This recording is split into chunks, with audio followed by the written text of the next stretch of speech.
Rachel and Michael seemed like the perfect couple, smiling in photos, hosting friends, living in a quiet suburban paradise, but behind closed doors, a chilling deception was taking root, one that would turn love into obsession and trust into terror. Rachel and Michael's life seemed like something out of a storybook. Their home sat in a quiet, tree-lined suburb, perfectly maintained with a manicured lawn and flowers blooming along the walkway. Friends often commented on how well they complemented each other, Rachel with her warm, open personality and Michael with his calm, steady presence. They went on weekend trips, hosted gatherings for neighbors, and posted pictures on social media that captured laughter, shared meals, and the appearance of complete happiness. From the outside looking in, there was no hint of trouble. But appearances, as Rachel would soon discover, could be deceiving. Behind the smiles and the carefully curated photos, something felt off. It started subtly, almost imperceptibly. Rachel began noticing unusual things in her daily life. At first, it was small, a shadow she thought she saw through the window, a car parked outside that seemed familiar, messages in her inbox from someone she didn't recognize. The messages were polite at first, referencing shared memories she didn't remember and people she had lost touch with years ago. They mentioned places she had visited in her teenage years, incidents from school she had long forgotten, and inside jokes she could not place. Initially, she dismissed it. Maybe it was coincidence, maybe a friend trying to play a prank, or even a marketing scam, but the messages didn't stop. They became more personal, more persistent, and occasionally unsettling.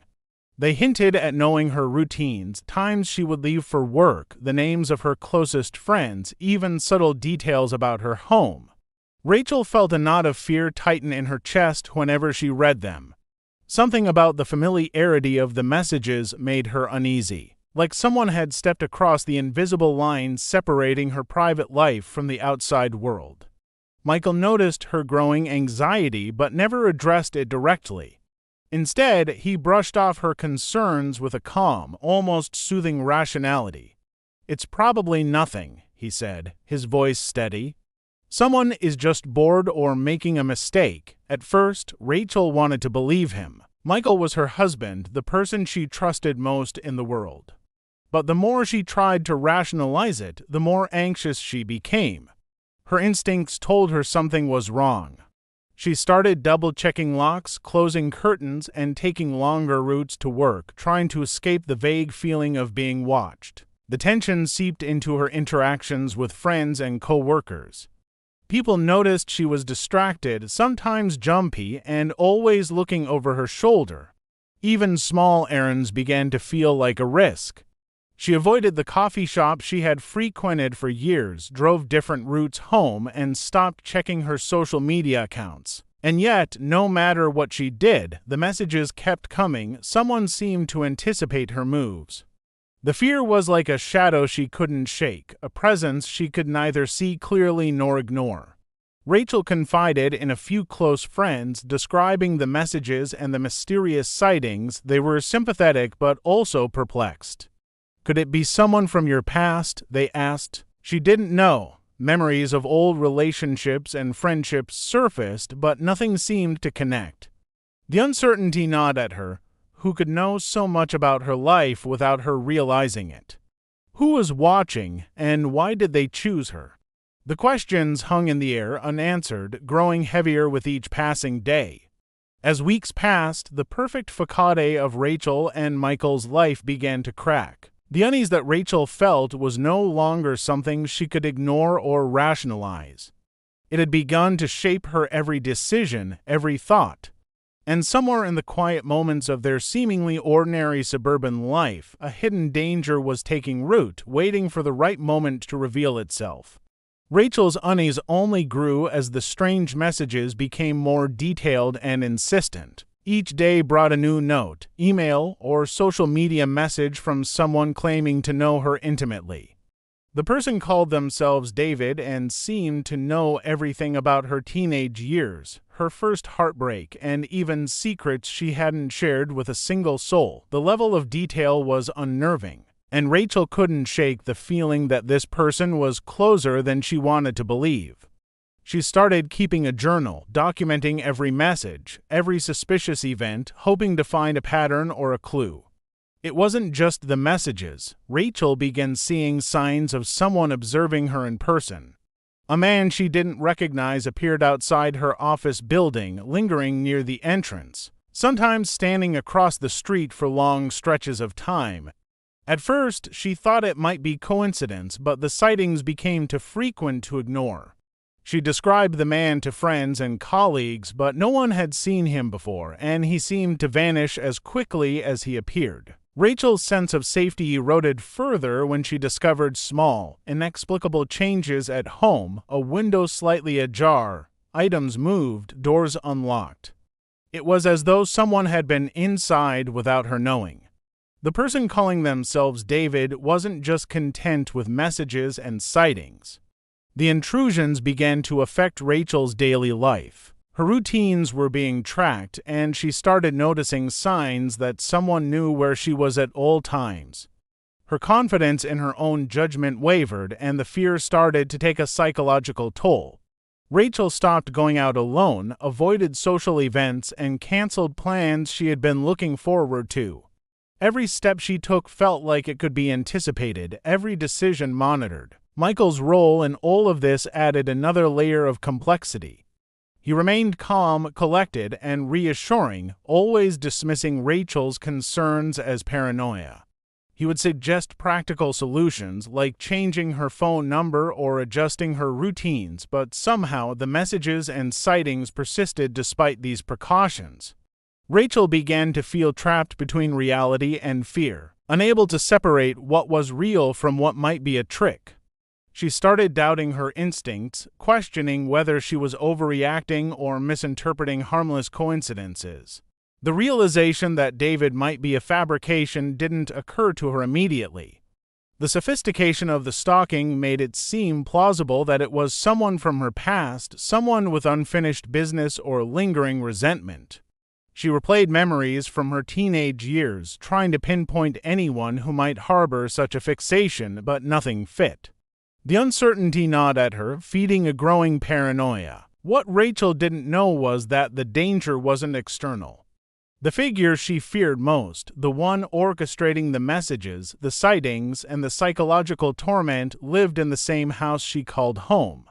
Michael had created the persona of David with meticulous care, studying her past, learning details only someone intimately involved could know, and manipulating circumstances to make her believe she was being stalked by someone else. Every message, every subtle scare was part of a larger plan, a plan designed to isolate her, erode her confidence, and make her dependent on him. As weeks turned into months, Rachel's life became consumed by the stalking. Sleep eluded her, meals lost their appeal, and her once bright social life faded into cautious solitude. The presence of David was no longer just a mysterious intrusion, it had become a constant, suffocating reality. Unseen, unrelenting, and closer than she could ever imagine. The danger had woven itself into the very fabric of her life, and Rachel had no way of knowing how deep the deception ran. Rachel's attempts to reclaim control over her life became increasingly desperate. She changed her phone number, set up new email accounts, and even altered her social media profiles, hoping to cut off all contact with the mysterious David. She varied her daily routines, leaving home at different times, taking alternate routes to work, and avoiding familiar places. Despite these precautions, the messages kept coming, always arriving at the precise moment she thought she had finally gained some distance. Each note, each email seemed tailored to anticipate her every move, making her feel watched and powerless. Friends noticed the change in Rachel. She no longer laughed as easily, no longer joined them for outings, and often seemed distracted, her eyes scanning rooms as though expecting to find someone lurking. Colleagues noticed her jitteriness and constant checking of phones and windows. Rachel confided in them about David, explaining the messages and sightings, but even her friends struggled to believe the extent of the harassment. She felt increasingly isolated. as if the walls of her world were closing in, leaving her trapped between fear and disbelief. Michael, meanwhile, maintained his calm demeanor. He encouraged her to stay rational, framing the messages as harmless pranks or coincidence. He suggested she take steps to protect herself, but subtly controlled the narrative, guiding her actions to ensure she remained dependent on him when Rachel hesitated or doubted herself. Michael was there, offering comfort, reassurance, and guidance. Little did she know, he had anticipated every move she might make. Every change of number, every altered route, every attempt to escape was something he had already planned for, using his knowledge of her patterns to stay one step ahead. Rachel even considered leaving town temporarily, renting a small apartment or staying with a friend for a few weeks to create distance from David, but every time she made plans, something would happen to prevent it. Perhaps a last-minute work obligation, a missed message about a necessary appointment, or even a minor argument at home that disrupted her schedule. It all felt like coincidence, but Michael had orchestrated these interruptions with precision. He had learned to anticipate her instincts, using her own caution and careful planning against her. The psychological toll became unbearable. Rachel's confidence in her judgment was eroding. She began questioning her perceptions, wondering if she was imagining the sightings, if the messages were fabricated by her own mind. The fear gnawed at her constantly, a shadow she could not escape. Her home, once a place of safety, became another source of anxiety. Every creak of the floorboards, every gust of wind against the windows, every unexpected sound felt like a threat. Unbeknownst to her, the person she feared most was never truly outside. Michael had transformed himself into David, meticulously tracking her movements, sending messages that seemed impossible for anyone but a close acquaintance to know. He created false sightings, staged events, and manipulated circumstances to keep Rachel in a state of fear and dependence. The illusion of an external threat was his tool, his way of controlling her world without raising suspicion. Rachel's attempts to escape, to take back control, only deepened her sense of helplessness. She felt hunted, trapped by an invisible predator she could not confront, all while the true danger lived under the same roof, silently observing, patiently waiting, and manipulating every aspect of her life. The walls around her life were closing in, tighter and tighter, leaving her vulnerable and unaware that the greatest threat had been with her all along. The night that changed everything began like any other, yet carried an undercurrent of tension Rachel could not ignore. A storm had rolled in, rain tapping persistently against the windows, wind rattling the roof, creating shadows that danced across the walls. Rachel returned home later than usual, drained from a long day, her nerves frayed from months of fear and uncertainty. She fumbled with her keys, sensing a weight in the air she could not explain. The house was unusually quiet, devoid of the familiar hum of appliances or the soft background noise that usually welcomed her. As she stepped inside, a chill ran down her spine. The feeling of being watched was more intense than ever, almost suffocating. Her eyes scanned the living room, kitchen, and hallways, searching for any sign of intrusion. Nothing appeared out of place at first glance, yet the subtle details, the faintly shifted objects, the sense of presence in the air told her something was wrong. She tried to steady her breathing, convincing herself it was the storm, her imagination, or the accumulated stress of the past months. But deep down, a primal fear whispered that this night would not end like the others.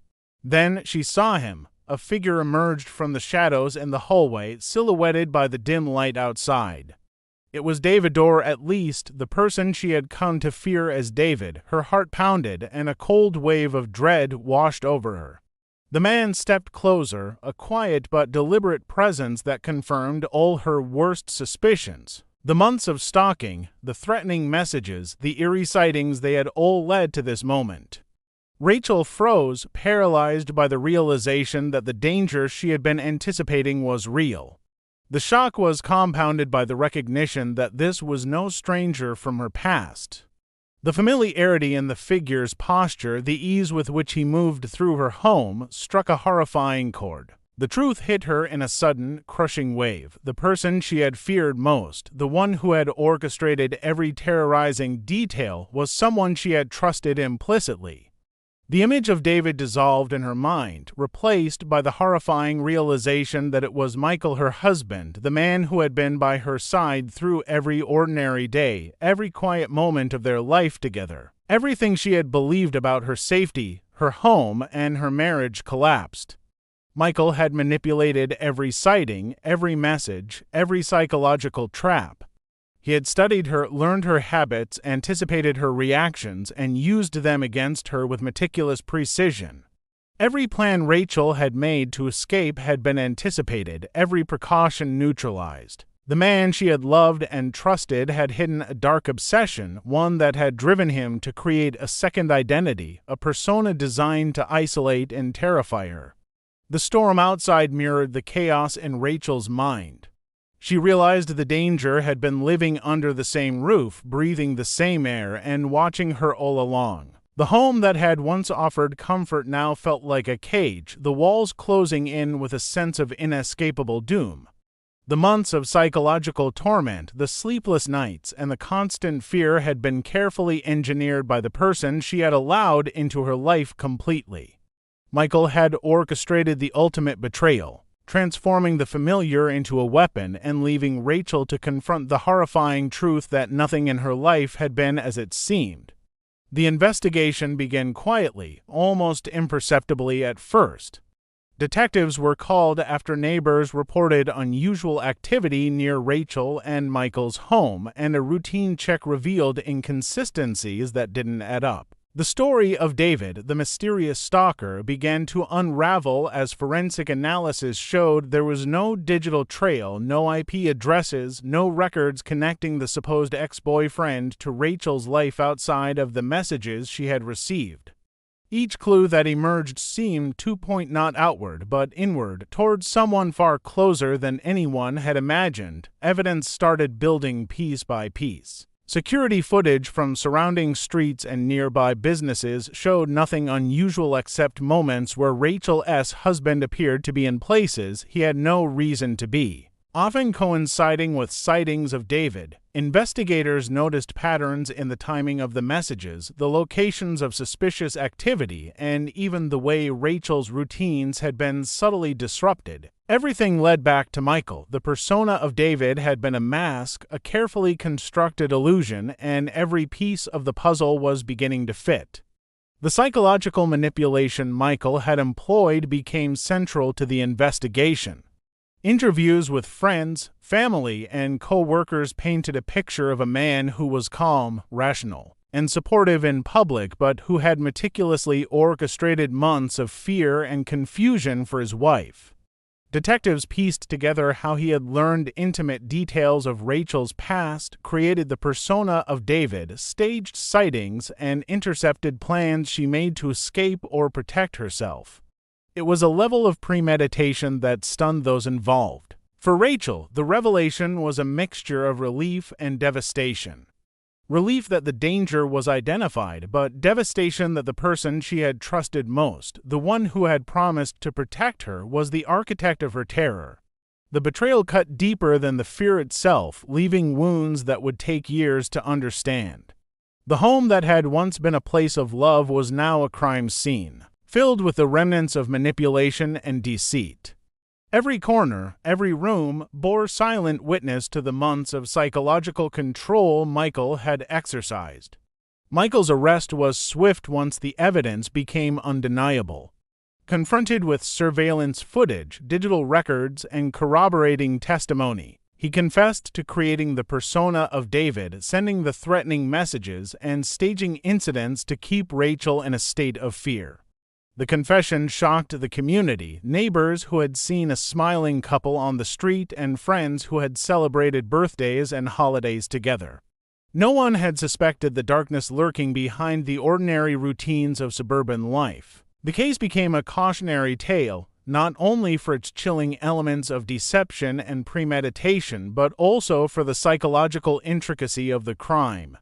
Rachel's story highlighted the terrifying reality that danger does not always come from strangers, that those closest to us can sometimes harbor obsessions that remain hidden until it is too late. Investigators and psychologists later analyzed the case as an example of manipulation, control, and the careful construction of a false narrative to isolate and terrorize a loved one.